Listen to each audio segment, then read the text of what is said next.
दानव गुरु शुक्राचार्य क्यों कहलाए शिव? भगवान शिव को समर्पित ग्रंथ शिव पुराण के अनुसार भगवान शिव ने दैत्य गुरु शुक्राचार्य को निगल लिया था, पर उन्होंने ऐसा क्यों किया, इसके पीछे एक रोचक कथा है। शुक्राचार्य भृगु महर्षि के पुत्र थे। देवताओं के गुरु बृहस्पति अंगिरस के पुत्र थे। इन दोनों बालकों ने बाल्यकाल में कुछ समय तक अंगिरस के यहाँ विद्या प्राप्त की। आचार्य अंगिरस ने विद्या सिखाने में शुक्र के प्रति विशेष रुचि नहीं दिखाई। असंतुष्ट होकर शुक्र ने अंगिरस को आश्रम छोड़ दिया और गौतम ऋषि के यहाँ जाकर विद्यादान करने की प्रार्थना की। गौतम मुनि ने शुक्र को समझाया, बेटे, इस समस्त जगत के गुरु केवल ईश्वर ही हैं, इसलिए तुम उनकी आराधना करो।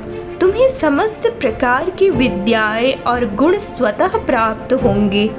गौतम मुनि की सलाह पर शुक्र ने गौतमी तट पर पहुंचकर शिव जी का ध्यान किया। शिव जी ने प्रत्यक्ष होकर शुक्र को मृत संजीवनी विद्या का उपदेश दिया। शुक्र ने मृत संजीवनी विद्या के बल पर समस्त मृत राक्षसों को जीवित करना आरंभ किया। परिणाम स्वरूप दानव अहंकार के वशीभूत हो देवताओं को यातनाएं देने लगे, क्योंकि देवता और दानवों में सहज ही जाति वैर था। फलतः देवता और दानवों में निरंतर युद्ध होने लगे। मृत संजीवनी विद्या के कारण दानवों की संख्या बढ़ती ही गई।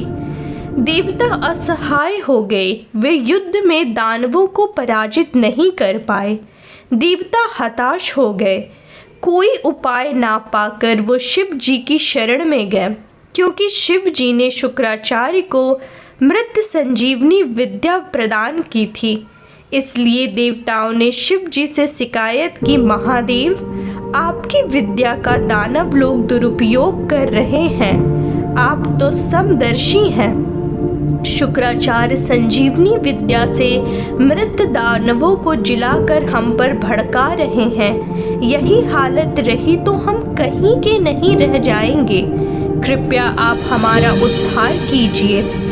शुक्राचार्य द्वारा मृत संजीवनी विद्या का इस प्रकार अनुचित कार्य में उपयोग करना शिव जी को अच्छा ना लगा। शिव जी क्रोध में आ गए और शुक्राचार्य को पकड़कर निगल डाला। महादेव द्वारा शुक्राचार्य को निगलने के बाद राक्षसों की सेना कमजोर हो गई और अंत में देवताओं की विजय हुई।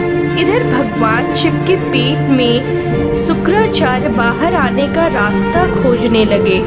शुक्राचार्य को महादेव के पेट में सातों लोक, ब्रह्मा, नारायण, इंद्र आदि पूरी सृष्टि के दर्शन हुए। इस तरह शुक्राचार्य 100 सालों तक महादेव के पेट में ही रहे।